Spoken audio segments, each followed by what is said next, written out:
So the premise of the film is, and I'm going to add that the original title of the film was The Pope's Exorcist 2. No, it was the Georgetown Project. Okay. And the film begins in what you rapidly realise is a film set. And there is a man wandering around with a script reading out bits, which rapidly, for those who are familiar with the horror genre, feels remarkably like the script from The Exorcist. Yep. And of the original, the 1970s Exorcist. And as he walks into he does the walk along the street in front, and he walks into the house, and he's, speaking to, non-present characters. He's trying out his lines and getting his feel for it. And something bad happens. And then the opening credits roll. Okay, no, carry on before I ask the question. So, you do interject as you see fit. I was just going to ask, so is this actually set on the set of The Exorcist? Because I know that there was a whole bunch of stuff that happened on the set of The Exorcist that was so weird that they actually did bring an exorcist in to sort of like try and cure the set before they carried on filming. It becomes apparent then that Russell Crowe's character, who is an actor who has a long history of substance abuse, and as becomes apparent, had lost his wife to cancer some years previously and has a troubled relationship with his daughter, which is unsurprising given the extent of his substance abuse. Yeah. And he is reading up he's prepping a script for something called the Georgetown Project, which is rapidly becomes apparent is a remake of The Exorcist. Okay. And his daughter gets kicked out of school. He has already fought to get her back in, but she has to stick around at home for a while, so he gets her a job as a PA on the set, and he battles his way through his own very painful personal demons to get this part. He had not only suffered the years of alcohol and drug abuse and going out and sleeping with every prostitute under the sun and who knows what else, but also as a lot of this comes back from childhood trauma when he'd been an altar boy. Yeah. And it's known that bad things had happened. And his faith and lack thereof is a fundamental theme that moves throughout the film. Yeah.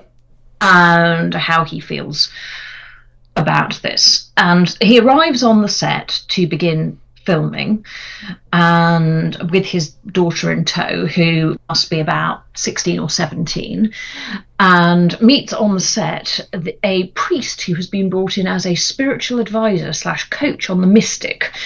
And I have to double check what his actual name is because I always forget. And he is played by David Hyde Pierce, or Niall. Oh yeah, Niles Crane, as we all know him, which is weird. It's really disconcerting because he has got older, which happens to people because that's how aging works. I do understand. Yep. And also suddenly he's a priest, and but a priest who I don't think is an unnecessary spoiler. It turns out is also a psychiatrist. So for a bit of neatness to it. And as the filming of the film progresses, various untoward things happen, and the reason that Russell Crowe's character is now up for the role is because the previous main character, who was the priest, is the person who died in these mysterious circumstances on set. Okay, gotcha. And is that a spoiler? No, it's not. Okay, cool. Happens in the first minute and a half. Okay, gotcha. Is it a spoiler? Yes and no, because it's literally the only way he could have ended up there. And it is very apparent. And strange things happen during the filming of the film.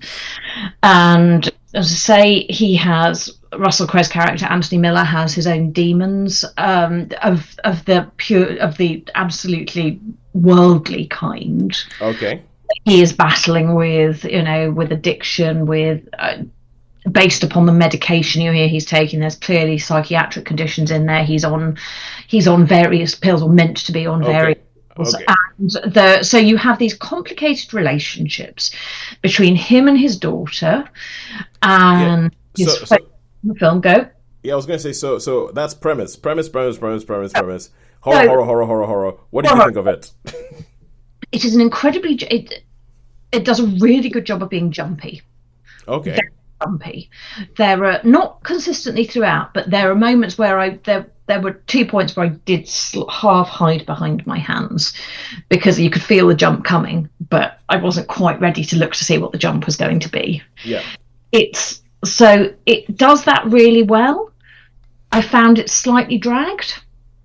I was very carefully not checking my watch. I had everything on silent and blackout mode, but there were various points where I was just like, are we nearly there yet? It's well constructed. It's well thought out in many ways.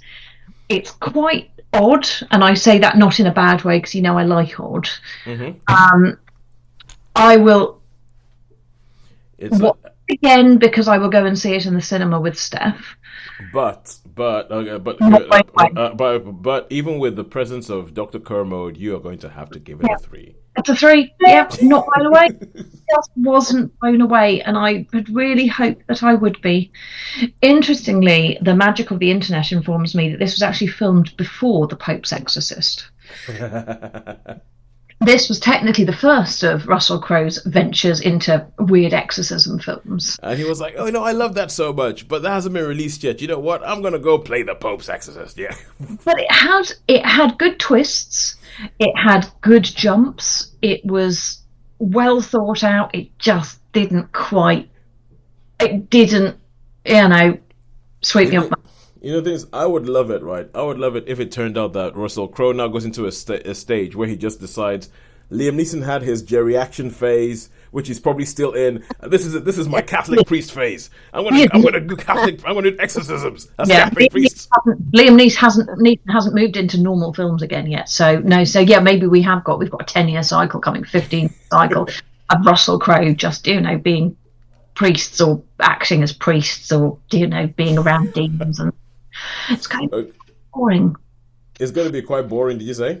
It will be if we have to watch 15 films of him. 15 films of Russell Crowe. Well, I'll tell you. Things and people. I'll tell you, but what you said, from the plot of this, sounds like there's more to it. But what was the general feel? So tell me, what was it like in the press screen? Could you sort of like suss how people were feeling about the film, but those who were beside you, were people doing a Sean and like fidgeting in their seats or checking their watches or making notes or no obvious movements. There were a number of points in the film where everybody in the room laughed, though, and I am not entirely sure whether or not they were meant to be funny points, but they were funny. And I'm not sure if they were funny for people who. I'm not sure if they're funny, generally funny, or funny to people who've seen a lot of films. Oh yeah. And I genuinely don't know whether it was just funny because I also found it funny because it's genuinely funny, or if it's funny because it's an in-joke, and weirdly I now watch enough films that I get film in-jokes. Yeah. Well, it was a film about filming a film. So yes, it was hard. There were some bits where you just had to have a sort of gentle smirk to yourself because you're watching a ridiculous film about the filming of a horror where creepy, weird, bad things are happening. It sounds like the kind of dilemma I have when I'm watching Dune, and I'm like, does anybody get this if they haven't read the book? All right, but so that's 3 stars for the. I have to send you an Insta thing, by the by, about Timothée Chalamet. All right, cool. As a spoiler for everyone else, you can add a link to it on the podcast notes. Yep, we'll put a link to it if anybody wants to know what cryptic thing Holly's going to send me about Timothée Chalamet. So that's it. 3 stars for The Exorcism, our first ever press screening.